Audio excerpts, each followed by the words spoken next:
Hey guys, Chad Landers here, your favorite local sports reporter, and excited to bring you episode number 3 of our podcast, 32-Minute Warning.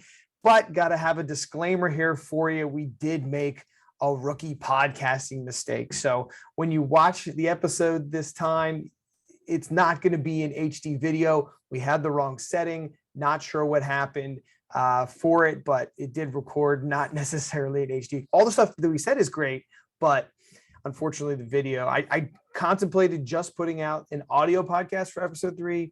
Let's just try and roll with it. We'll see what happens. If you guys don't like it, leave your comments, let us know, but we will do better next time. Promise that for episode 4. And we'll still keep having all the fun that we do, but it's better just when everything's in HD. I know. So excited for that. Hope you guys enjoy it. Hope you give us a little bit of a break. Here we go. What's up, everybody? Welcome to the 3rd episode of 32-Minute Warning here, our new sports podcast. I'm Chad Landers. Tim Reedy is also here.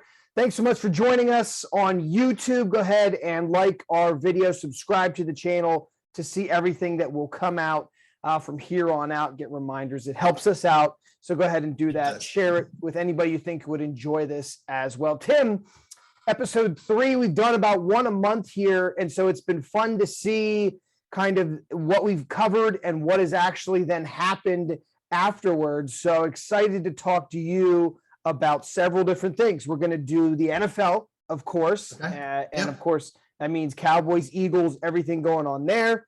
Of course. Got to check in on Penn State as they were off to a hot start, a bit of a hiccup. Now the second half of the season is coming. High school sports, most importantly, high school football is cruising towards the District 3 playoffs. Very excited for that. And then we will wrap up the show after that. So how are you feeling as we get ready for episode 3 here?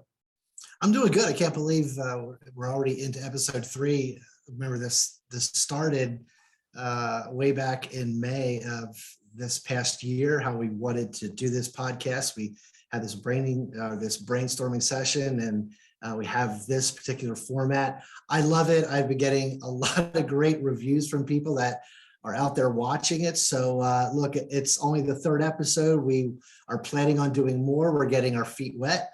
It's difficult sometimes, Chad, as you know, to find the time to do this, but as we get more comfortable and as you get quicker editing, because Chad, you do a great job editing this whole thing. And when you get quicker doing that and faster, we'll be able to roll these things out better. But looking forward to having some great discussion with you tonight. Yeah, it does take a while to sift through all the stuff that we talk about, but also busy week here at Blue Ridge for me, but we have the potential to have like 6 games this week. Crazy. So really shooting this on our only day off, if you will. All right, let's get set for the first quarter here. All right, and here we go. First quarter is about to get underway, Tim. And of course, we are going to talk about the NFL. And we are about a third of the way, almost half of the way in here. It's been a lot of fun, especially for us Dallas Cowboy fans. A great start for them. And so we will start with Dallas, the Eagles, the NFC East, and all of that. So let's go over here to our clock. We will set the clock for 32 minutes and make our way starting now. And here we go. Tim, Dallas Cowboys off to a 5-1 start, which is pretty much best case scenario for all Cowboys fans, not so much for the rest of the NFC East.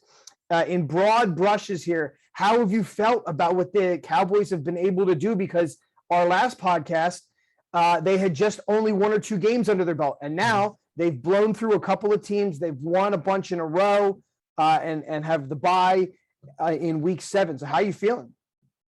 I'm going to take you back to last year a little bit, or 2 years ago, when they had the draft, and they drafted this kid named Diggs out of Alabama, who was a defensive back. And I said at the time, this guy's a number 1 draft pick. Somehow he lasted to the 2nd round. Of course, they got CeeDee Lamb in that same year. He's got 7 interceptions now. And the defense is just flying to the ball. They are getting there a complete defense. I just love how they're playing. They've got a lot of wide receivers too, as well. They've got 5 or 6 of them that are unselfish. Really, Amari Cooper hasn't really done a lot this year. It's been guys off the ball, Lamb and company. But what I like about this team is how they're overall attitude has changed, Chad. I'm going to take you back to their win against the Patriots. They were penalized for over 100 yards. They had 3 trips to the red zone where I don't think they scored a touchdown. This is a team in years past that when they had that adversary, they would have folded up. But this team did not stop. Kicked that field goal at the end of regulation, then a touchdown to CeeDee Lamb.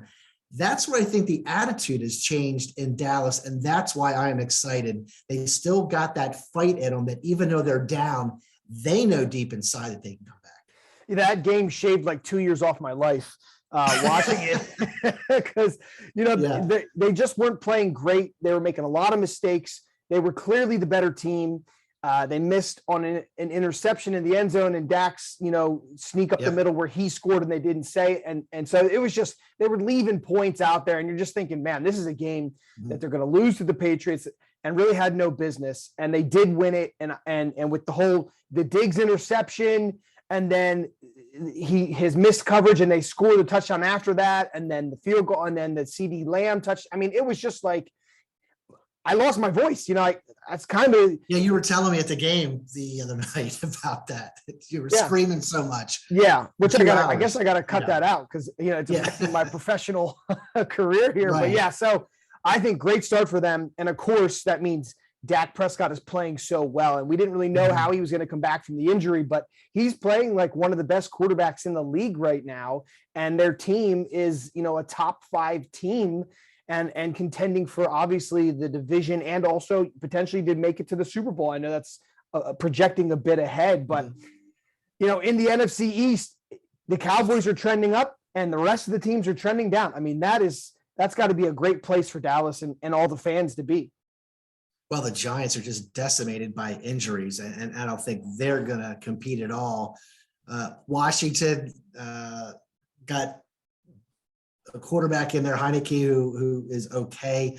Their defense certainly, Chad, has not stepped up the way it was last year. No. And then you got the Philadelphia Eagles. My gosh, I love the way they are failing. And I love the way the fans in Philadelphia act like the fans in Philadelphia, Chad, every year. Now they're calling for Hurts. They're calling for Sirianni's head. They got rid of Zach Ertz. The mistake that the Philadelphia Eagles made, and you and I talked about this recently, was drafting Jalen Hurts in the first place. They had Wentz, their starting quarterback. Why would you go out and get Hurts? Okay, maybe I can see it if Hurts is still there on a 6th, 7th round draft pick and you take a flyer, but they had so many more needs than quarterback. And it's really coming back to bite them. Yeah, well, it started when they took Jalen Reagor at receiver and didn't take Justin Jefferson. Then it snowballed. They took Hurts, and I laughed at it. And then I thought, and I was like, well, he is more mobile, so maybe, but it has been a train wreck. And, at 2-4, things are not trending in a good direction for them. And, I kind of looked at the schedules because I always do this. And I said this last podcast, I thought the Cowboys would be at 4-2 at this point, and I thought the Eagles would be at 2-4. Well, the Eagles are at 2-4, and the Cowboys are at 5-1. Nice prediction, Chad. All right. It's better. Yeah, it's even better for the Cowboys. But for the Eagles, I see them going through a couple more rough spells here, but then I see them finishing the season around 9-8, best case scenario. So, that's challenging for a playoff spot there. I think the end of their schedule is very weak. They play at the end of their schedule. They play week 12. They play at the Giants, at the Jets week 13, by week 14. They play Washington week 15. They play the Giants week 16. They play Washington week 17. And then they get the Cowboys week 18. I think they could win a lot of those games. Boy, do you even think that, let me pose this question to you, Chad. Do you think they're going to have Hurts the entire year? I just don't know if he is going to last. I tell you what, a new head coach comes in. Remember, Sirianni never drafted Hurts. And whatever his offensive schemes are, his mind is, I'm sure he doesn't have Jalen Hurts in mind. So he's trying to take Jalen Hurts, a square peg, if you will, trying to get into Sirianni's round hole. I don't think it's going to happen. I think the Jalen Hurts thing is just going to go away. But 9-8, Chad, that is I give you credit for stepping out because I don't see the Eagles going 9-8. Well, I'm not see the schedule is. I'm not saying it's going to happen, but it could. And I think Eagles fans would be pretty happy with 9-8. Although I'm sure they would. 9-8 would screw them over and would cost them a top 10 draft pick. And I want to switch to that because you brought up the whole QB issues. If things were to kind of pause where they are halfway through the season, the Eagles would have the number 2 overall pick from Miami because they stink. The Eagles would have their own pick around number 8. And then they would have the number 9 pick from the Colts. They'd have 3 top 10 picks. Wow. You would have to think they're going to draft a QB in there and then some other good defensive players. It kind of worries me that the Eagles had that many good picks because they could immediately jump right back up into contending for the division. Yeah, it does worry me too, although there's Howie Roseman that's there. And I don't have any kind of comfort in him if I'm an Eagles fan to pick the right person. I agree with you, Chad. I mean, I think if they do have 3 top picks, they're going to at least use that one on a quarterback, probably an offensive lineman, maybe a good defensive lineman, maybe a defensive back. Yeah, I just have no confidence in them that they're ever going to do the right thing based upon their previous track record of drafting. I mean, you look at Hurts, you look at the wide receiver that they got out, like you mentioned earlier, didn't go with Jefferson, went with the guy from Texas Christian. Yeah. They don't have a lot of their draft picks that have really panned out the last couple of years. But boy, yeah, I guess they have a couple more draft picks coming up too in the latter years because of the Carson Wentz deal too as well. Yeah, so they're sitting pretty, and we're actually heading towards the end of quarter number 1 here. So we made we made it right in time. We made a good adjustment, and right at the 24-minute mark for us. So there is the end of the first quarter. Real quick though, I have seen it on social media where a lot of pro Cowboys Twitter handles are saying the NFL let the Cowboys get CeeDee Lamb and Trayvon Diggs in the same draft. And that both of those are paying huge dividends for us right now. Look, CeeDee Lamb went 16. He could have been picked by a lot of those teams. Why did the Eagles take him? He was right there for a lot of teams. And I remember people were even sort of laughing at Dallas because they already had Cooper. They already had several other wide receivers. They're like, why are you taking CeeDee Lamb now? You don't need him. It's the same reason why they took Parsons this year. They went for the best available athlete at the time, and it is paying dividends. Trayvon Diggs, another one, Chad. He should have never lasted to the second round. He was in the first round of everybody's board. Yeah. But now he was sitting there. Tell me this, Chad. Why was Dak Prescott sitting in a 4th round draft pick about 5 years ago?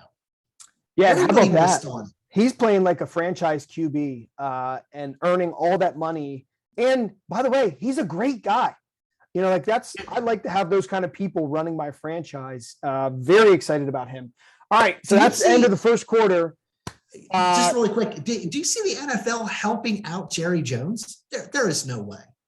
I mean, he is a franchise valued at $5 billion right now. I think they meant like in the world. How did those other teams allow? Because, CeeDee was dropping and then the Cowboys weren't going to take him. They were going to take safety or something like that. And then he fell right before the Eagles pick. And it was like a no-brainer. You had to take him. They should have gone defense. They gambled. Defense sucked last year. They went all defense in the draft this year. Defense looks much better and still is getting back a couple of healthy players. They're a good team. They're for real this year. All right, let's get ready and let's go on to quarter number 2. And in quarter number 2, we're going to talk high school football. We do a lot of that here at Blue Ridge for where I work, and the 30 years, I can only imagine 30 years of Blue Ridge covering football. It's a great year here. It's been so much fun, and we're cruising towards the end of the regular season, which means districts is coming up. So we got to look back at kind of some of the stuff that we were feeling from the beginning of the season and see how we're feeling. And that means we got to start in section 2 because we had made some predictions and we got to address that. So let's start the clock. 24 minutes, there it goes. And here we go with quarter number 2. The Calico Eagles, we had thought were going to be, challenging for the section 2 title. They are, but they have faced one of the toughest schedules. Oh my gosh, early on. Yeah, you're right. I mean, it's been crazy. So let's talk about the Calico Eagles and kind of what we thought and is it coming to fruition?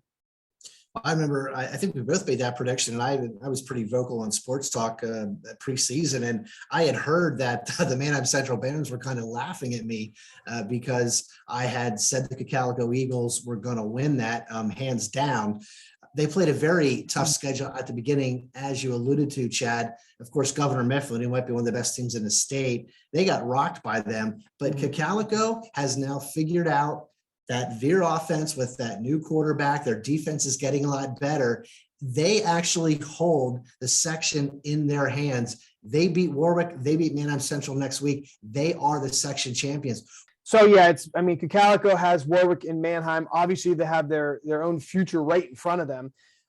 They played the number 5 team out of 4A, the number 7 team out of 5A, the number 1 team out of 5A, the number 7 team out of 6A, the number 6 team out of 5A, and the number 3 team out of 5A this year. Brutal. And have lost some of those, of course, but it's a tough schedule. They're in 4A, so we'll see how they do to get in. I think at the time of this, they were right around number 4 or number 5. But if you were to lose a couple, you would drop down, got to make it inside the top 10. So we'll see. We'll see if Cocalico can make it in. Another team we're talking about that Cocalico kind of is battling for the Section 2 title is Warwick, who got the big win over Manheim Central to really put them at the top of Section 2. And now they've got to cruise down the end here. They've got to find a way to beat Conestoga Valley. So, they really and also, I guess possibly they can play Solanco, right? Because that game. Well, and so the Solanco thing is, if Warwick qualifies for the district playoffs, they get the Solanco forfeit. It just automatically forfeits. Okay. So they would add another win to their district ranking. So, and Warwick's been up and down. Their record does not show how good they are, but really they have the future as well right in front of them. Yeah, they do. You just sort of wonder, though, what Warwick team was going to show up the last part of the year. Cocalico pretty much handily beat E-Town a week ago up on their field. Warwick struggled with them on their home field. I think it was homecoming then, where they actually had to survive a 2-point conversion attempt as the gun sounded to beat the E-Town Bears 42-41. Wow. Most of that game, E-Town was there. For some reason, Warwick just has a trouble on the defensive end. And I've seen Manheim Central, they were able to move the ball a little bit, but the defense for Warwick stepped up. But as you said, this is a team that just goes up and down. The Warwick team that has to show up is the team that's going to control the ball and it's going to pass the ball. Yeah, we'll see. It was interesting in that Warwick Manheim game, so much scoring in the first half, very little scoring in the second half. Yeah. It does seem like the defense is the weaker link of the two for Warwick. So can they kind of withstand the scoring of Cocalico down the stretch? We will see, but they have, their destiny lies in control for themselves. And then when you talk about the big win, Manheim Central was cruising, I think 5-0, and then lost that game on their home field to Warwick, and now could cruise towards the end, and they could potentially finish 9-1 and not win the section. How crazy is that? They played a good hard schedule at the beginning, and I think we saw just how explosive this Manheim Central Baron team can be against their win at Conestoga Valley, Chad. But it was the defense that really won that game, forcing 4 turnovers. Manheim Central has all the tools. I love their offensive and defensive line. They can run the football. What I like about Coach Hahn's offense is that it's a very balanced attack. If the ground game is not working, if you will, he'll go to the air and vice versa. But when you talk about what you just said, they lose to Warwick on their home field. They run the table pretty much, except for that one game. They're not going to win a section title. Possibly. It's crazy. Possibly. Yeah. I mean, it depends on, just what Warwick does. So, but that would mean a high district seed for them. But yeah, could you imagine going 9-1 and the one game that you lost potentially cost you the second? I mean, that just shows you how wild high school football can be. And you got to win. And if you have Warwick winning it, they're going to have overall record, they'll have multiple losses, but yeah, well, they would have 3 losses. If Warwick is going to win, they would finish with 3 losses as compared to Central's 1. So that takes us to the district conversation. Then when you talk about 5A, Warwick, Manheim are in there, right? And they're battling to kind of move up as high as they can, host as many playoff games as they can. Governor Mifflin is at the top. They're undefeated. I see Governor Mifflin being the number 1 overall seed, 10-0, 9-0, whatever. And so that means, are we going to get to see a Manheim Central versus Governor Mifflin? Would we see Warwick versus? I'm kind of rooting for one of our teams to maybe catch them so we can see it, so the fans can see it and see how good is Governor Mifflin. I'm excited to see, where our teams fall for Manheim and for Warwick in the 5A playoffs.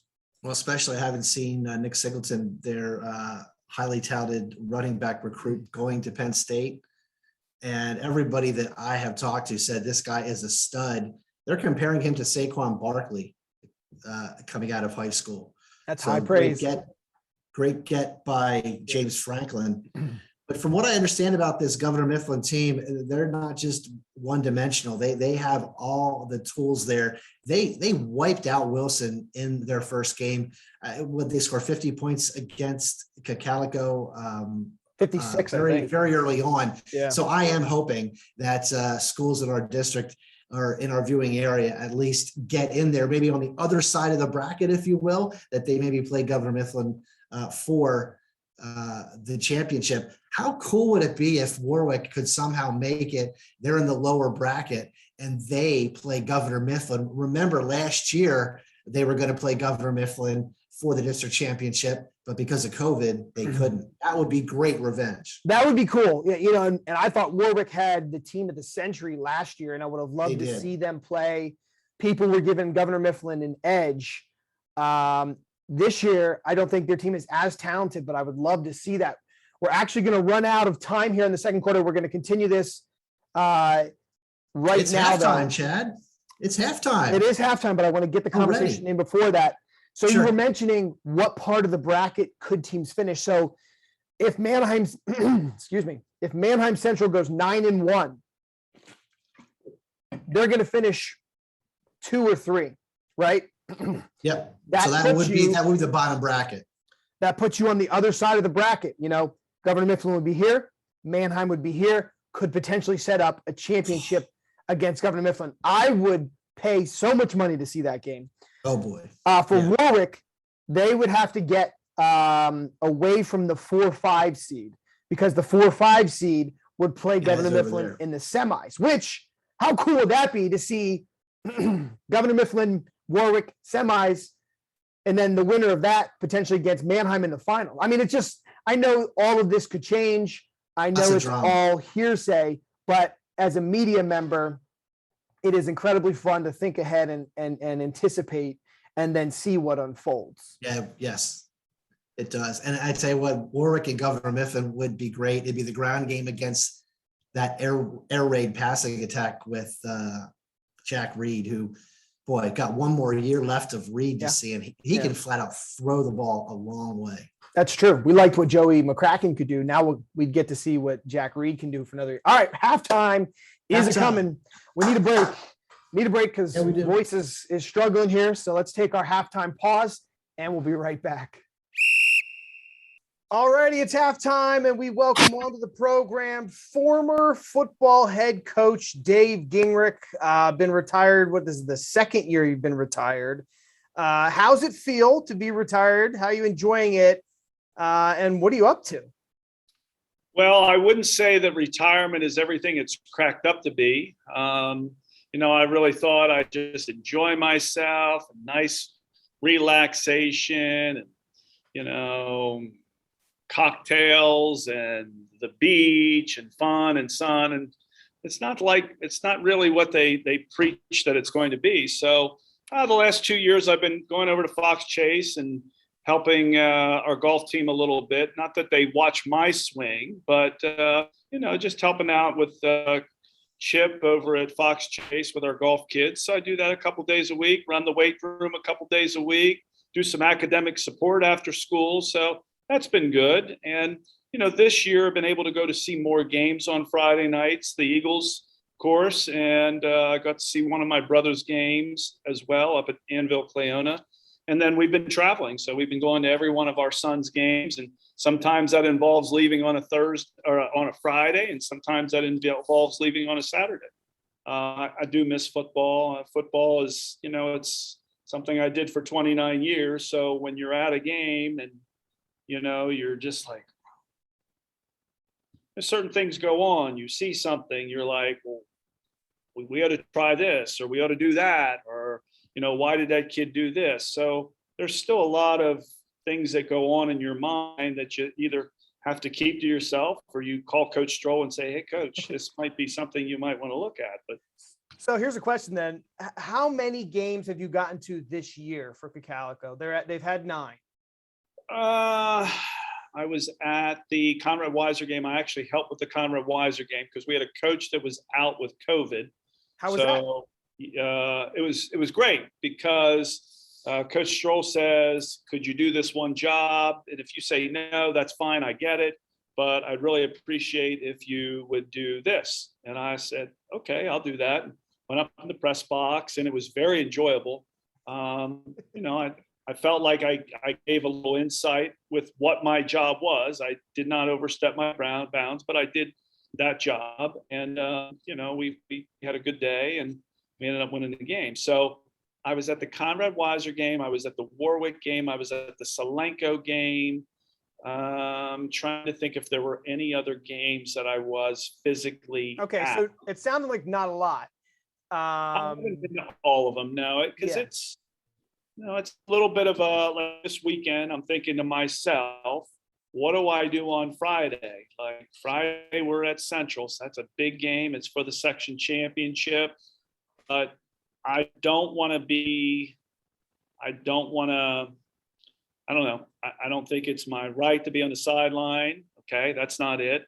I don't want to be in the stands because I get, a lot of questions asked. Well, what do you think here? What do you think there? How's this going? How's that going? And I can't really enjoy the game. My wife said about sitting with her, and that gets frustrating. So I don't know what's going to happen on Friday night. So we'll see. It's again, I don't think I've ever been to Manheim Central and haven't coached a game. It's a little bit of a different, you go to Central, you're used to staring over at that big sign that has that big number that stares you in the face all the time. Like 589 or 590. It was whatever. 579 at one point, I believe. Yeah. Well, I'm sure it's a little higher right now, and I've seen it change too many times to enjoy it. But that's something that, All right. out. So, it's interesting. I'm hearing you, talking about coaching life and fan life. So I guess Manheim's the perfect example. When you're coaching at Manheim, you're coaching the Eagles, you're the head coach, and you're in Manheim. What was the stress level from 1 to 10? And then as a fan, what does it come down to for you? It's obviously not the same, but so where do we go from 1 to 10 as a coach, and where do we go as a fan? Well, when you say stress level, like when you coach a game, when you coach against Manheim Central, that stress level just gets ratcheted up because it's going to be a big game. I don't care what the year is.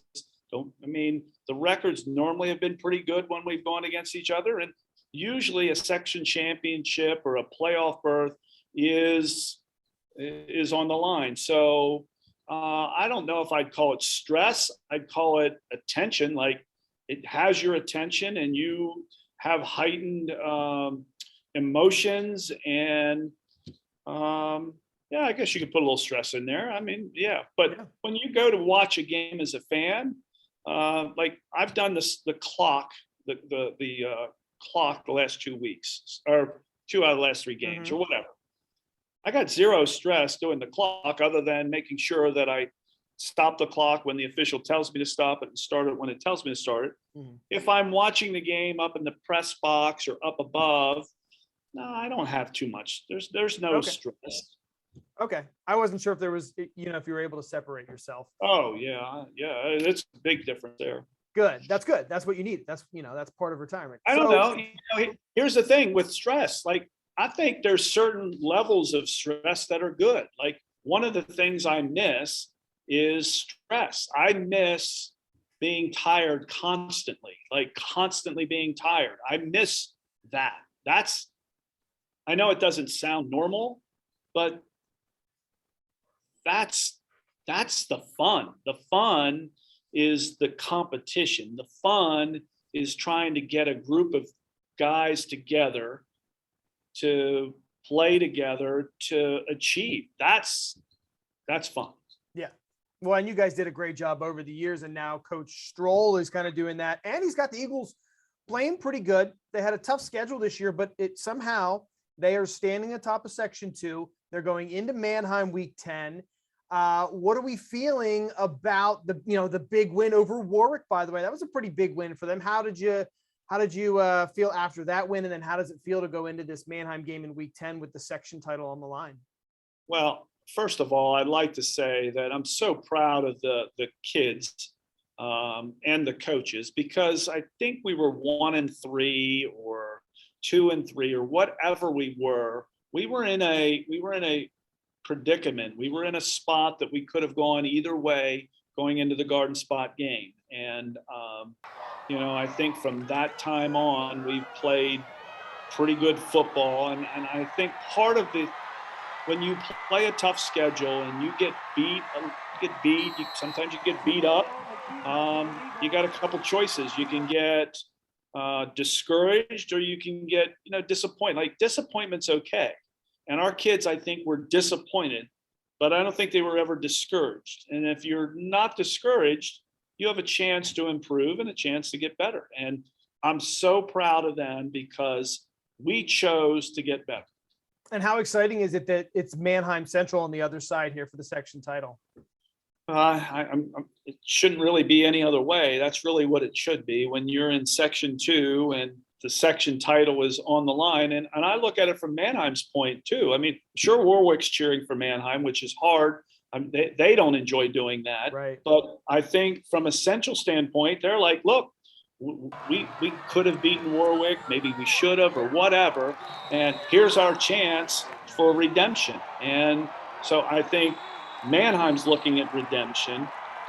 They're also looking to redeem themselves from last year. I thought we played pretty well against them and beat them by a couple scores, but they've had our number the past few years prior to last year. So, I think there's a lot of factors going in, but the great part is it'll all be settled on Friday night.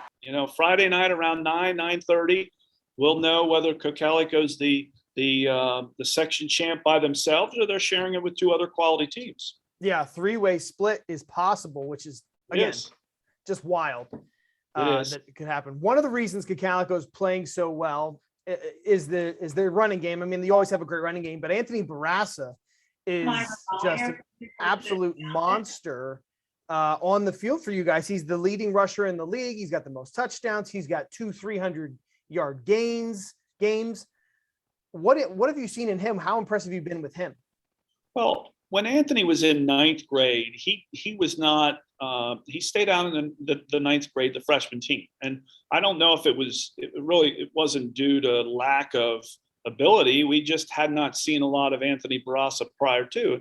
He had a good year as a freshman and worked out with us prior to his sophomore year. So watching him work out, I'm like, this kid has some physical tools to be very, very good.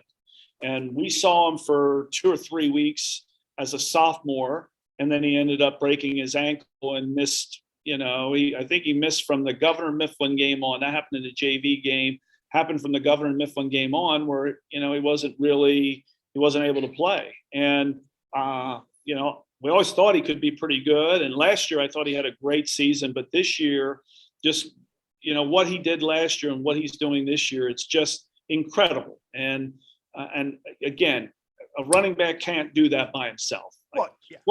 Quarterbacks need to make good decisions. Okay. Offensive line, wide receivers, tight ends, they need to block. And I think that, they've all done that. They've all done a great job, but there are times when there's a mistake made and he still finds a way to get a crease or get a yard, or maybe it looks like it's going to be a 3 or 4 yard gain. And the next thing you know, it's 70 yards. He's really had a great year. Yeah. Well, we all kind of expected the line to play well because we knew what was coming back, but we weren't quite sure with QB and all that, how it all mesh. But towards the end here, They seem to have gotten it figured out. So that's nice. Yeah. And again, I think that a lot of that has to do with, when you play a tough schedule, you got two choices. You can either take it on the chin and get pounded around, or you can say, hey, look, if we don't get better, it's going to be a long season. And to our kids' credit, we possibly, I think we're 6-3 right now. I think we've won the games that we're supposed to win. There was a toss-up game with Warwick that could have gone either way, and we ended up winning that one. But Township was better than us at that time. Governor Mifflin was definitely better than us. The only game that we probably would want back is the Cedar Cliff game. And again, that was back and forth, and we ended up losing like in the last minute or so. Well, you talked about Governor Mifflin. They came in and they were just fantastic. And they have a great running back in Nicholas Singleton. I think it was week 3. He had 154 yards and 4 touchdowns on the ground, and then caught another one in the air. And I think that was all in the first half, if I'm not mistaken. So he is just electric. How impressed are you with him? I mean, obviously Barrasso's having a great season. This guy's on another level. They're just two different types of running backs. Nick's going to Penn State on a full scholarship.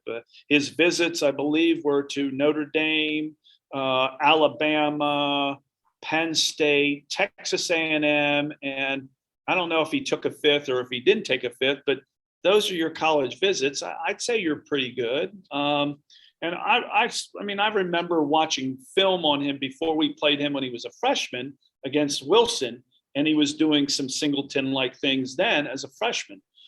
We played him. He had a big night against us. I know he returned a kickoff for a touchdown. He had another 70-yard run, but we ended up winning, which is good. And then his sophomore year, we played him twice.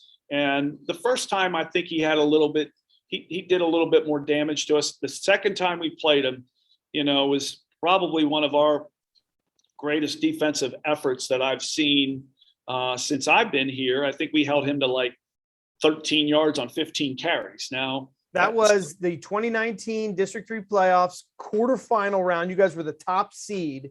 Yeah. And you guys absolutely held him in check. I could not believe it. You absolutely demolished them 42-14.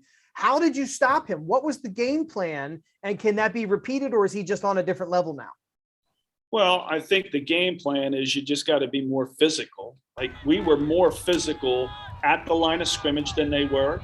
And our perimeter players were more physical than their perimeter players. That wasn't a Nick Singleton didn't have a good game. Nick Singleton didn't have a chance to have a good game because he was suffocated no matter where he went. Right now, I think they're pretty good up front. I think they've got a skilled quarterback, and they just have been playing last year and this year. They're playing at a level that we haven't seen. I mean, their one loss last year was to Pine Richland in the state semifinal. I believe they had a 14-point lead in the fourth quarter. Okay, and ended up losing the game. Pine Richland wins the next week in a mercy rule against Erie Cathedral Prep. So your Governor Mifflin is a very, very good team. I wouldn't be surprised if they make a big run at possibly a chance at a state championship. Yeah, I mean, they're the team to beat in 5A right now for sure, if not the state. All right, cool. So we talked a little bit about that district run. Do you ever get a chance to think back or have a memory too about that? Or is that just something that's in the past and you're just not going to revisit it, all that much? I like to ride bike, and I like to do some other things. And when you're doing something that doesn't require a lot of thinking, yeah, your mind wanders. I mean, I wonder a lot about the night that we played Cheltenham, and what if we would have done this, and what if we would have done this. I think it was a fantastic season, a fantastic group of kids and coaches. And again, we weren't very good in the beginning of the year, but I think it was one of those things where we got better as the season went along. And I have a pretty good memory with a lot of things, and there's a lot of moments in that season that it'll be a long time before I forget those. Perfect. All right. Hey, let's switch to your son. You mentioned that you've been traveling to see Brock play at Delaware. What's it been like? Has he been getting in? Is he just kind of doing his own thing? Redshirting? How's that going there? Well, let's start with the spring. The spring that they didn't play last fall, so that would have been his freshman year. They didn't play in the fall; they played in the spring. And they had a fantastic team in the spring. They just really played well and made the national semifinals, and it was pretty neat. We traveled to Jacksonville State, Alabama, drove that one. The next week we flew to South Dakota State, and so it was a great experience for not only the players and the team, okay, but the parents, because in the spring you really couldn't have fans. I mean, it was the first couple of games, it was just 2 parents, that was it. And then it became, you could have 3 people, or they opened it up to 10%. So spring was just a little bit of an oddity. And then we come to the fall, and it's, we first home game at Delaware was 18,000. They had a sellout crowd at Delaware, and so it's been exciting. We've gone to Maine, we've gone to Rhode Island, we've gone to Stony Brook, we've gone to Rutgers. So we're going to go everywhere that they go, that I'm able to get there. And Brock was in a situation where the starting center in the spring was he was a first team all conference or second team all conference center. He was going to be a senior this year. Well, he had 2 herniated discs in his back. So it was touch and go all fall of whether he would play, whether he wouldn't, whether he was, game time decision, this and that. So it was, his name's Mickey Henry. And then Brock was competing with another guy, James Prince. And James Prince was a transfer from Howard, whereas a freshman, he was a freshman All-American. Okay. So, it was one of those things where back and forth competition. Prince gets the first start because Mickey couldn't go. Mm-hmm. So Brock didn't play the first game, and we've played 7 games. Brock's played in 4 of the games, and normally he'll come in the second quarter, and the fourth quarter is normally what he's been doing. So it's not like he just gets in at the end of the game and mop up duty. And in the Rutgers game, Mickey, our starter, did play, but he started, and we're in Rutgers, and it's 14-0, and out Brock trots in the second quarter of a game in front of 40,000 people. So it was pretty exciting. Actually, it was very exciting. He was in 2 drives. They scored a touchdown and kicked a field goal in the first half. But what wasn't exciting was I had one of my buddies text me and say, "Hey, I saw Brock out in the game." I'm like, "Well, how do you know?" He said, "I was on the Big Ten Network. He got called for a holding, and they said Brock Gingrich out of Reinhold." So I was like, that's not normally how you want your kid to be noticed. So, but it's been really exciting, and the team has not, as well as we played in the spring, we're not playing very well right now, but we got 4 more games, and hopefully we can compete in those 4 games. Very cool. I mean, it's so different from you coaching on the sideline to now watching your son play. Must be so cool. Well, it is. It's just different. You sit there, and as a coach, you're trying to evaluate, okay, what are we doing offensively? What are we doing defensively? But then it's like, okay, your kid's in there. Well, when your kid's in there playing center, okay, well, I watched the line of scrimmage, and I tried. It depends. Your eyes wander a lot when you're a spectator. When you're a coach, your eyes are a little bit more disciplined on where they should be. So, no, it's been fun, and my wife and I have had a great time, and we've had a lot of family travel to games, and so it's been very exciting. Awesome. So happy for you. Also happy that you could come on the podcast here and chat. I think we literally just did more than 30 minutes. I don't know if that's allowed on the podcast, but somehow we did it. Well, now listen, isn't it your podcast? It's my podcast. Don't you set the rules for the podcast? Why are you worried if it's 30 or 22 or whatever it is? You're the man that's in charge. I just changed the rules so that halftime could be unlimited. Otherwise, you would have only gotten 8 minutes. Oh, that's not good. No. So if I'm at Central or watching it at home, it's going to be a longer halftime, is what you're saying. No, we have our normal time at halftime for TV broadcast, which, yeah, we are excited we get to do that game. We planned that before the season even started. Manheim, Calico, week 10, circle it. Never going to miss that game on. Listen, you didn't really go out on a limb to do that. Like, those games for the past 10, 12, 15 years have been pretty good. So you saying, well, hey, we'll pick that one. All right. You know what? They're not. Are they on the schedule next year with each other? Because I think we did pick them up as a non-league. Okay. I think. Yeah, because Central That's a whole is nother. now 2 and Calico's 4. Yeah, Yeah. it's weird. Well, I'm excited though. It's new rivalries, new matchups for us, so we get to kind of, hopefully see some different stuff than the same 4 teams playing each other all the time. So I'm excited about that. But yeah, Manheim and Calico are now separated in section and in district classification. All right. Hey, All right. thanks for coming on. Enjoy the rest of the season. Enjoy going to see Brock, and maybe I'll catch you at some basketball games. All right. Sounds good. Good talking to you, Chad. Thank you. All right. Thanks, Coach. All right, back after halftime. Nice little break for us, but it's time to continue on with the show. 32-minute warning.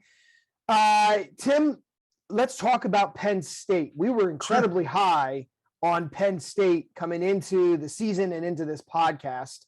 And a lot has happened since we were last on. Mhm. So let's get the third quarter as we're at 15:58. We went just over our time. So we'll start that right now. And Penn State off to that 5-0 start.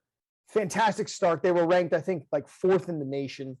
Had the hiccup against Iowa. What did you think about that? That was such a tough blow because Clifford goes down and it's a different team. I think they win that game easy if Clifford's healthy, but obviously he wasn't. They lost it. And then Iowa craps the bed the next week and they lose and they're out of the top 10. I couldn't agree with you more. And actually, the Purdue loss the next week doesn't surprise me because Iowa really doesn't have a great offense. Penn State was in control of that game, winning 17-3 and the ball. And then Clifford goes down. You can blame it on the quarterback if you want. He didn't get enough snaps. Franklin never prepared him. Look, it's just one of those things that happens, but they still almost could have won that game. All they needed was another, field goal, and they would have had it. But what really doomed Penn State was the 8 false start penalties. They were clearly, the entire team was clearly rattled and unnerved because Clifford was out of there. He's a great athlete. He's the quarterback of that team, obviously, but he's one of the captains, Chad. And I think he really means more to those kids and his teammates than just an athlete on that field. I think it's completely his team. He was running the offense so well, managing, taking what he could get, taking the shots, taking the safe things. He was doing a fantastic job. And so obviously when he goes out, it's not a top 5 team when Clifford's not there. It is a top 5. It could have, if they win that game, Clifford healthy, they're like top 3, top 2 right now. Top 2 because Alabama lost. So now does Clifford come back healthy? And they've got to run the gauntlet. They've got Ohio State coming up at the end of the month, at the end of October. They go to Maryland, then they host Michigan in another semi-whiteout game. They host Rutgers. They go to Michigan State. There's 3 ranked opponents on that schedule, and you're going to feast or it's going to be famine right there. Yeah, you could easily see them winning all the games. You can see them easily losing all those games. The one that really scares me, Michigan's playing well, but boy, Michigan State sort of came out of nowhere, Chad. And I would really hate to see Penn State run the table, beat Ohio State and Michigan and Maryland as well, and then lose to Michigan State. Although the game I watched against Indiana, they didn't look that great. Only scored really, I think, one touchdown, and it was a pick 6. But boy, the word you said about their schedule coming up, gauntlet, they're going to play an ABC game at night. It's like a Scarlet out, I believe, in Columbus. Yeah. And then you've got a sleeper team in Maryland who, remember, they lost very handily to the Terps last year. Sort of a sleeper game, but they should beat them. Then you come back with Michigan, who is playing just great football. The only saving grace is that is at home. Yeah. Look, if I'm realistic here, I see Penn State losing one of those 3 games. I'm not sure which one yet, but they have to start by beating Ohio State. And if they don't, that Ohio State team is playing a lot better defense. If they lose to Ohio State, I don't want to see that team just deflate. And that could be like last year. It's just one loss goes on to one loss, goes on to one loss. Yeah, I mean, the Ohio State game is crucial because if you win that, you have the chance to run the table, get to the Big Ten championship, and then Yep. who would you face on the other side? Would it be Iowa again? It could be, it could be Wisconsin again. Yeah. You know, Penn State fans want Iowa again. Oh, they want do. a healthy Clifford, and they want to embarrass Iowa. And I would love to see that, but you got to Oh, get by everybody. Ohio State. Michigan, you got to play well at home. And then on the road, could you imagine being 10-1 on the road to Michigan State and having a dud and then watch your Big Ten championship hopes kind of dashed? Go. Oh. That would be bad. And it's going to be cold up in East Lansing then. And I remember Yeah. a couple of years ago, they lost up there as well. I think it was the year that they beat Ohio State on that Yeah, and then there was like a Not field weather goal. delay or something. weather delay. Yes, Yeah. that was the game. Yeah. Yeah, and they were still flying high, and that just deflated everything. They Yeah. just couldn't do it. I think that was Trace McSorley's probably last year or his second last year. So they have, a backup quarterback issue, but they do have a stud coming in this Drew Aller guy, who was just named the #1 QB in the nation for the 2022 class. Yeah, And you were mentioning Singleton is the #1 running back in the 2022 class. So getting those two guys kind of as the future of the Penn State program in the recruiting on top of the great recruiting class that they have already, that's really got to put some energy into the Penn State fan base as we're going to go forward here. in 2023 already, James Franklin, I believe, is number 4, number 5 in the country. He is getting the recruits, but he's also getting a lot of questions from the media chat about, is he going to USC or is he going to LSU now that Ogeron is going to be gone after this year? Look, as much as Franklin wants to deflect everything, my inside sources tell me I think James Franklin is not going anywhere. He wants to stay at Penn State. He wants to win a national title. And you wonder, though, if he would leave, how many of those kids, a Singleton, the top quarterback, would follow him to wherever he went. Yeah. I don't know how James Franklin can go and recruit right now, look families in the eye, and not say he's going to be back at Penn State. It just, I think he's more of an upstanding guy. I think he's a straight shooter. And I think if he was going somewhere, he wouldn't be so adamant about getting some of these kids. It'd be a crushing blow to Penn State, the program, the tradition, and the recruiting. I don't think he quite fits at USC. I've heard some things about USC that you kind of have to be the right coach. I don't know if he's a West Coast, having fun. I don't know. Maybe he is. I don't think he fits there. LSU, though, to go from Vanderbilt to Penn State to LSU in the SEC, that is a possibility. Although I do think James Franklin is perfect for Penn State. I think you're right. A lot of people are saying, well, why would he go to USC? Well, he's playing in the second toughest division in all of college football, where he's got Ohio State, Michigan, and Michigan State. Yeah. But if you go to LSU, you're going to the #1 division, where you have Alabama, Arkansas, Texas A&M, and Auburn. So I don't know why. I think LSU has got to be off the table as much as he likes the SEC. Wow. He stays at Pennsylvania. He stays at Penn State, and it is his dream job. And Texas and Oklahoma are coming into the SEC. Oh too. my gosh, I forgot about that. Oh man, talk about a gauntlet, Chad. Yeah. Oh my gosh. And they have talked about reshuffling the Big Ten, which we will get to in 1 second, as we're going to run out of time here on the third quarter right here. And so how would you realign the Big Ten? Because, when you look at the East, Penn State, Ohio State, Michigan State, is there a way to shift some of those to the West and bring some of those to the East? I mean, it does seem like there's too much of a bit of a power flux over here in the East. It doesn't. I kind of liken it to the American League East, where you got Boston, the Yankees, you have Toronto, you've got Tampa in there, and then you've got the Baltimore Orioles. It's like, if you're Baltimore, how are you ever going to win any year? And it's just like, if you're Rutgers or Maryland, how are you going to win with those three teams looking above you? As far as your question, how you're going to, shuffle it, I don't think you can do it by where they're located. So maybe you move a Michigan State and a Wisconsin together, maybe make like a north-south division where you have maybe Minnesota, Northwestern, Wisconsin, Michigan, maybe Iowa in there, and then maybe the southern ones. I think Ohio State, Penn State is probably going to stay together just because of the rivalry, but you always have to have Michigan playing Ohio State. And I think that's the problem. The Big Ten wants to have that Michigan-Ohio State game every year.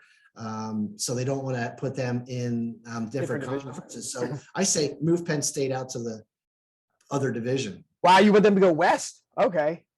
That's wild. Or north or whatever you were saying. Yeah, it is. When you look geographically, there are a lot of Midwestern teams. So it is kind of hard to move you'd have to move like Illinois into the east and send like Michigan State to the west. And move Indiana out to the west or something like that. Yeah, you'd have to flip flop it, and maybe Purdue comes. Yeah, I don't know. You got to get at least Michigan State, Michigan, or Ohio State, one of them to go west to get all of the big names out of the east. But who knows? We'll see what happens. And more teams could join the Big Ten too. You never know there. So true. That could be the difference. All right, that's the third quarter. Let's get ready for the fourth quarter. Alrighty, here we go with the fourth quarter of 32-minute warning. We've cruised through. By the way, we didn't exercise any of our timeouts, so we are managing the clock just as poorly as Mike McCarthy does on a regular basis on Sundays. So shame on us. But here we go, fourth quarter. All right. And we will talk 76ers only for the fact that basketball season just started and it's a cluster over there with the whole Ben Simmons thing. So we've got 8 minutes to go. Let's get that started here. And Tim, you're a little more up to date on this than I am, but boy, the whole mess with Ben Simmons in Philadelphia, I thought he was gone. I thought they didn't want him there. I thought they were trying to trade him. And then all of a sudden he's at practice. Then he's getting kicked out of practice. He's getting suspended for a game. Is he going to get traded? What's his trade value? He hates him. He hates it there. They hate him. Philly fans hate him. It's a mess. I think that's the best word to describe it. It's a mess, and I just wonder how it's going to get cleaned up. Remember, this goes back to the playoffs last year when he gave up a easy dunk. There were some even Sixers saying that back then he was saying that he had COVID just so he wouldn't play in games. He decided to hold out all year. They couldn't trade him. The Sixers are like, look, we've got this star. We're going to ask the world for him. They didn't get the world for him. So like, you know what? We don't have to get rid of you. I think. And then, so as Ben Simmons read the tea leaves all summer, he wasn't going anywhere. He comes back. He goes back to practice, surprised everybody, never told anybody that he was coming back. It's kind of like that, wayward cousin who you never talked to for so long, you don't want to see them. Suddenly they show up for Thanksgiving dinner and you don't even have a seat for them, Chad. Well, they got to make room on the table for him, but then the guy brings his own food, right? That's what it's like for this guy at the cousin that comes back. Ben Simmons was practicing just in sweatpants and a regular t-shirt and a cell phone in his pocket. They said he wasn't even doing drills. He was out on the court. Get rid of this guy. Maybe just keep him on the roster. Don't pay him. Don't play him.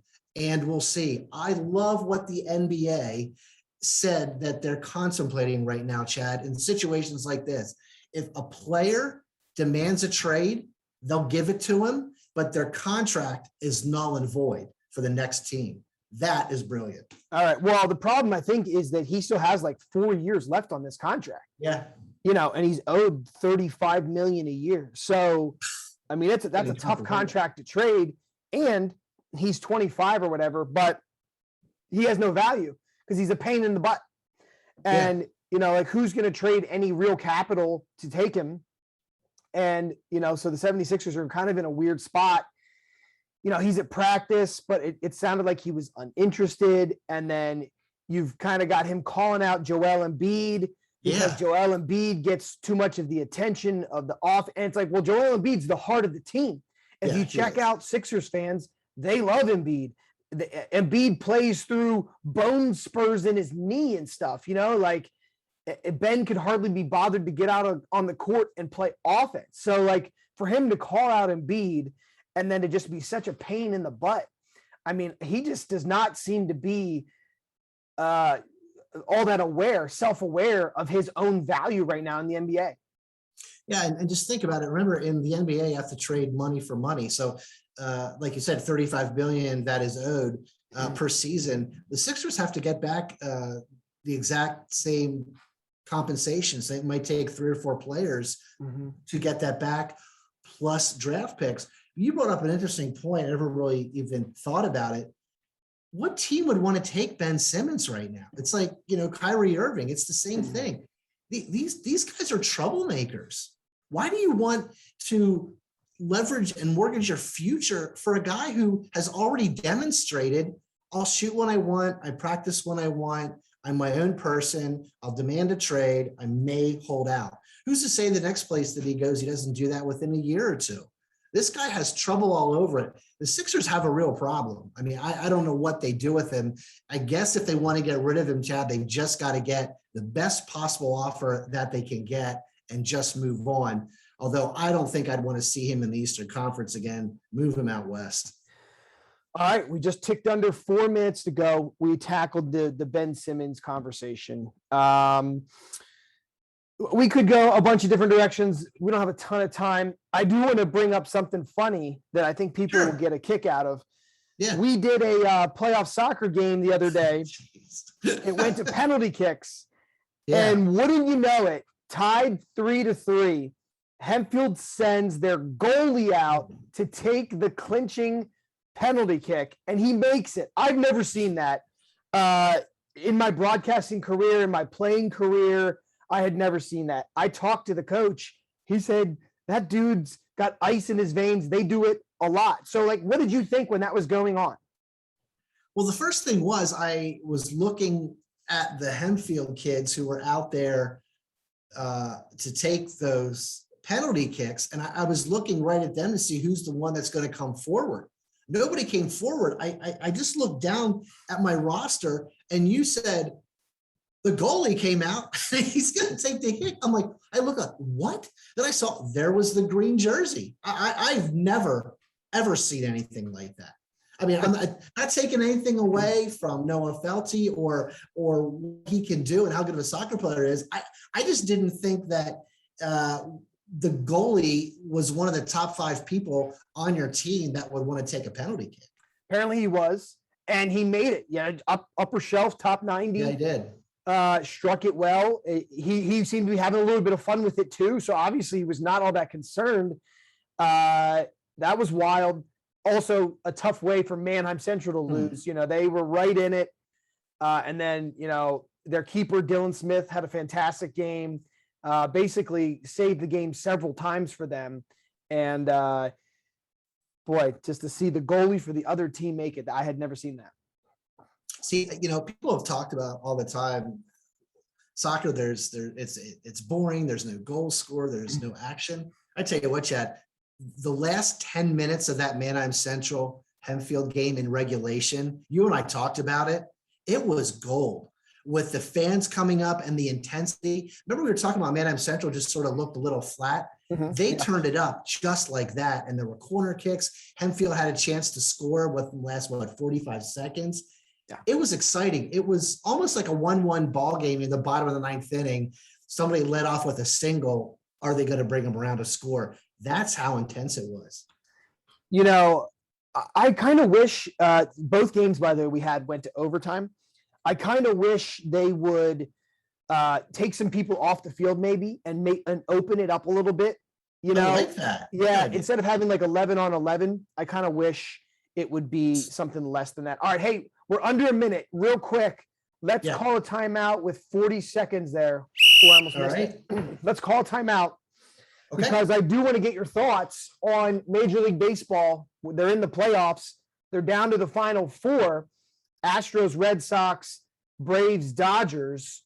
Who do you think goes to the World Series? Because by the time we come back in November, it'll already be over. So I'm just curious to get your thoughts on it here. 4 pretty notable teams in it. And it's just interesting to see who you think could potentially get in and win it. The American League, Boston is a surprise. They were probably, I think a lot of people said, a year away. Houston they have some hitters, but their pitching, I just, they've got a lot of older guys on the squad, and their pitching is going to be their downfall. So I'm going to go with Boston representing the American League. As far as the National League is concerned, I'm going to go with the Atlanta Braves. I believe right now the Dodgers, look, they had to win a game just to make it to extend. They went to the very end, the ninth inning, to beat the Giants in that fifth game. This is a team that has some injuries. Remember, Corey Kluber has all those problems on the domestic side. Kershaw is out. Really, all they got is Scherzer right now. I say only all they got is Scherzer, but they're not the strength that they used to be. Yeah. Atlanta has been playing under the radar all year. I know Acuna Jr. has been out. Think how great that team would be if he were healthy. But I like the Atlanta Braves and their pitching staff. Not a lot of stars, but they get the job done. So Atlanta versus Boston. So by the time this goes up, the World Series will already be underway. It started on Tuesday, October 26th. So we'll be a couple games in. So those will already have been decided. But I am curious. I thought at the beginning of the season, I thought maybe we would get Yankees, Dodgers. And it would be two pretty big franchises in there, two of the most successful. Yankees faltered, but the Red Sox have picked that mantle up and are another big name franchise. So, I think for the sake of baseball and for it to kind of continue on in popularity, I think Dodgers, Red Sox kind of has to happen. So we'll see if that does happen, but I really don't have a horse in the race either way. But Braves from the NL East, at least would make everybody from the NL East feel a little bit better, I think. Yeah, it probably would, but I do agree with you a little bit. I think if it's not Dodgers and Boston, if you're going to just alienate the entire one half of the country from the Mississippi West. I mean, they're just not going to really. Nobody wants to see Houston in because they were a bunch of cheaters a couple of years ago. So, maybe people will root against Houston if they're in, Possibly. And obviously there's a lot of people that don't like Boston, so maybe they'll root against Boston. And then for the Dodgers, they won it. So, maybe people will root. There's teams you can root against more than root for. Sure. Kind of like the Yankees. You root against the Yankees. Exactly. A lot of people root against the Cowboys. Right. Exactly. Yeah. All right. We have 40 seconds to cruise on home here. So we've got to find some way to wrap up the show here. Anything on your mind for the last 30 seconds here of the show? I guess we're just sailing. Hard to believe that the high school football season is going to be either over or a week from being over, just how quickly it goes. But somebody said on the soccer telecast that we did, what a great time of year this is with all the playoffs going on from high school all the way up to the pro ranks. Love the fall, love the sports. Yeah, it is great. Fall time is one of the best around here, and when all the playoffs happen, and there is the show. All right, so we did make it. We made it to the end. I'm just so enamored with the NFL. I think having the Cowboys actually be good keeps me more engaged. I'm excited to see how Penn State does. If Penn State could somehow find their way in to the college playoff, that'd be amazing. But without Clifford, it's not happening. And high school football should take us potentially all the way through November. So very excited for all of that. Chad, how many times have you and I texted back and forth on a Monday saying what a weekend it was? Penn State won, the Cowboys won, and the Eagles lost. And that happened two or three times. It's like the trifecta happens, right? Yeah. We made the field goal, and that just makes me feel good. I knew a lot of people are saying, how can these two guys from Central Pennsylvania, Cowboy fans and Eagle haters? I don't know. I was with the Cowboys for a long, long time, ever since I was small. I don't really know your story, Chad, how you got involved with the Cowboys. Yeah, I get it a lot. I've been getting it a lot because I've actually been trolling Eagles fans on social media, and they've been getting upset. Okay, nice. They're saying, you're not even from Tech. Like, who cares? Who cares? Yeah, right. Yeah. First of all, and I thought about this week because I had some idiot say something that was very uninformed. But in my household, they were more Steelers fans anyway. So even if I hadn't picked the Cowboys, it would have been the Steelers. It wouldn't have been the Eagles. So get off of me for that. Gotcha. You know, like just because I live in Pennsylvania does not mean I have to root for the Eagles. I lived in the middle of the state. I live in Harrisburg growing up. So Right. one team wasn't necessarily, you know, if I if I grew up in Philly and I rooted for the Cowboys, you could hate me. I get it. But I grew up in Harrisburg. I grew up in the late 80s, early 90s. And so I just happened to gravitate towards the Cowboys at the right time. And then I didn't abandon that, you know, I didn't Right. jump to another team. So like, at least give me That's credit great. for that. I stayed with the Cowboys through the crappy years too, you know? And look, we haven't really done anything for 25 years, Chad. Yeah, mean, we've stunk. But it's still America's team. People really truly love that team or hate them. Most of them, I believe, hate them and just tune in. But love him or hate him, Jerry Jones keeps that team relevant year in and year out. Again, it's the #1 valued sports franchise in the entire world at Yeah. $5 billion. It's crazy.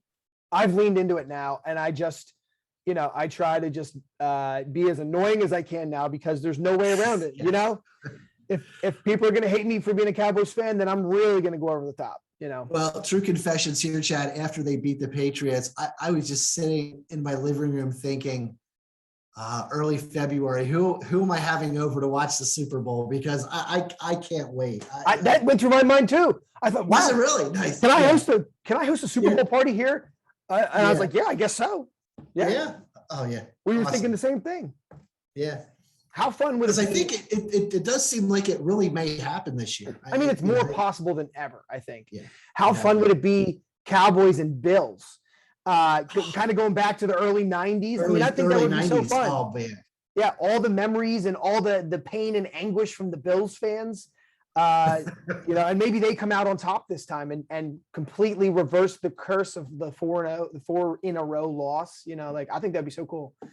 To Josh have that. Allen becomes the new Jim Kelly from Who back in knows? the Yeah, I day mean, when they couldn't win. But you know, the Cowboys have to, you know, there's a lot of teams. The Cardinals are great. Aaron Rodgers and the Packers are good. Tom Brady and the Bucks are good. Oh yeah. And there's a few other teams in there that are good. So I mean, you wouldn't just roll through the NFC. I mean, it's not the Rams. The Rams are good. Yeah. So Yeah. it's not going to be easy, but it is fun to actually enjoy football on Sundays. I said to my wife, I'm like, is this what Sundays feel like when your teams win? I know. Because it is glorious. I'm happy. I'm dancing around. I'm yelling. I'm screaming. I'm losing my voice. It's affecting my career. You know, Don't you feel better, Chad, on a Monday morning when you wake up and you open up your phone or the paper or you're online, you see that Cowboy win. It sets the tone for the entire week. You just feel better. it really Not does. not that I was getting totally depressed about this thing and I'm gonna die, but it lifts me up a little bit. Yeah. You can go through the week and you just feel on cloud 9 as opposed to just being like, boy, these guys suck, which is kind of where Eagles fans are at right now. It's just like every week you just keep getting dirt thrown on you because their performances have been lackluster. Yeah. There's so many holes on the team, and there's just not a lot of hope right now, other than the fact that the division stinks. So if you get a couple players, you're right back in it. You know. All right, we circled back. We circled back on that Cowboys discussion from quarter number 1. Yeah. That's it for 32-minute warning, episode number 3. Thanks for joining us. Again, like if you can, any video that you have enjoyed on the YouTube channel, go ahead and subscribe. More will be coming in November and December. And we just can't thank you enough for coming along. Leave us some comments, what you think. Obviously, we talk a lot about the Cowboys. Sorry, that's just who we are. But yeah, for Tim, I'm Chad. We can't thank you enough for joining us. And Yeah, I guess we'll catch you sometime in November. And Tim, hopefully the Cowboys and Penn State keep winning. Keep rolling. See you, Chad. All right, see you, everybody.